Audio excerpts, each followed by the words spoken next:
Kailashahar HP petrol পাম্পে petrol নিয়ে ওজনে গরমিল বলে অভিযোগ। আর এই ঘটনার জেরে সকল গাড়ি ও বাইক চালকরা একত্রিত হয়ে পেট্রোল পাম্পে এসে ভিড় জমায় এবং কারণ জানতে চায়। অভিযোগ, শুক্রবার এক যুবক এইচপি পেট্রোল পাম্পে বোতল নিয়ে এসেছিল পেট্রোল নিতে। বোতলটি ছিল 400 ml কিন্তু পেট্রোল পাম্পের মিটারে মধ্যে 607 ml পেট্রোল দেওয়া হয়েছে বলে দেখায়। ওই যুবকটি সেটা ভিডিও করে সামাজিক মাধ্যমে ছড়িয়ে দেয়। ভিডিওটি ভাইরাল হতে শনিবার গাড়ি ও বাইক চালকরা হয়ে পেট্রোল পাম্পে এসে ভিড় জমায়। তারা পাম্পের ম্যানেজার ও মালিকের কাছে এই ব্যাপারে স্পষ্টীকরণ চান। পেট্রোল পাম্পের ম্যানেজারকে জিজ্ঞাসা করা হলে তিনি রাত্রিবেলায় গল্প শোনান। পাশাপাশি 400 ml এর বোতলে কিভাবে 607 ml পেট্রোল ঢুকালো সে বিষয়ে ওনারা বক্তব্য, এসব ঘটনা মিথ্যা, তা কখনো সম্ভব নয়।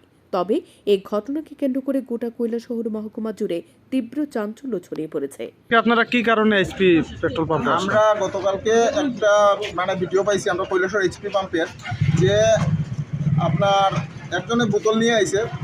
সাধারণত যারা বোতলের তেল দিতে চায় তবুও ফোর্সলি বোতলের তেলটা নিছে। তেলটা নেওয়ার পরে দেখা গেছে মিটারে দেখা যাইতেছে 660 ml তেল ঢুকছে, কিন্তু বোতলের হইলো 400 ml বোতলে 400 ml ঢুকছে, আর মিটারে দেখা যাইতেছে 660 ml তেলটা ঢুকছে। তো আমরা সাধারণ পাবলিক আমরা এতটা খেয়াল করি না। আমরা গাড়ি যখন ফুল করি তখন আমরা সাধারণত ওই গাড়ির ট্যাঙ্কি ফুল করিয়া দেব, কিন্তু এটা ভিতরে কত ঢুকতেছে তা তো আমরা দেখতেছি না। এই বোতলে নয় আমরা প্রমাণ হইতেছে।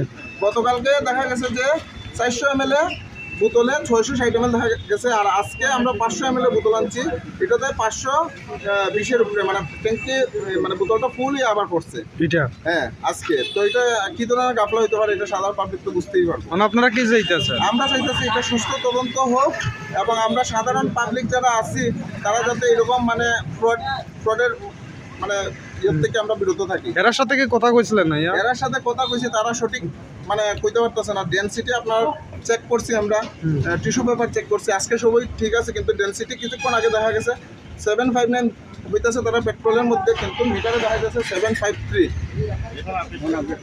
তো এরকম যদি আমরা হেনস্থার শিকার হই তাহলে আমরা তো বিশ্বাস করে এইচপি পাম্প থেকে তেলটা ভরি, আমরা তো আর এতটা খেয়াল করি না কোনোদিনে। এরকম যদি কন্টিনিউ হইতে থাকে তাহলে আমরা তো কী করবো। আর এরকম তেলের রেট আর এর মধ্যে যদি এরকম কাফলা হয়, 620 ml ঢুকতেছে, আমার 400 ml বোতলের মধ্যে 400 ml ফুল হইতেছে, আমার 260 ml আমার দেখা যাইতেছে মিটারে এক্সট্রা, কিন্তু বোতলে ঢুকতেছে 400 ml।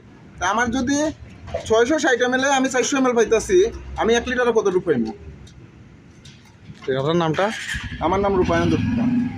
তারপর আরেকটা আমরা অনুরোধ, যে এটা তো হাইওয়ে পেট্রোল পাম্পের মনে হয় অনুমতি দিতে পাইছে, তাহলে নিশ্চয়ই রাত্রে এটা খোলা রাখার কথা। রাত্রে কোনো কারণবশত যদি কোনো প্রাইভেট গাড়ি মাকুন্দা স্টেশন নিয়ে যেতে চায় বা অন্য কোনো জায়গায় দিতে চায়, আইয়া যদি তারা কোয়া হয় পেট্রোলের কথা বা ডিজেলের কথা, তারা দেয় না।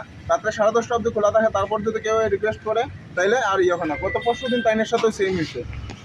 তুমি কো না পরশুদিন কি হয়েছে? পরশুদিন আমি একজন মারা গেছিল, আপনি কি ইয়র চালক, গাড়ি চালক? আমি খুব রিকোয়েস্ট করছি তারা তেলটা দিচ্ছে না, আমার নিচ্ছে না। আমি খুব রিকোয়েস্ট করছি টাকা দিয়ে নিমু, তারপরে 10 লিটার দেও, তারা দিচ্ছে না। তারা এটা পারমিশন নাই, মালিকের পারমিশন নাই, এই পক্ষ হয়ে আমাদের দিচ্ছে না। এটা যাতে আমরা পরিষেবাটা রাখতে পাই, আমরা আবেদন রাখছি। Bureau report, news daily Bharat.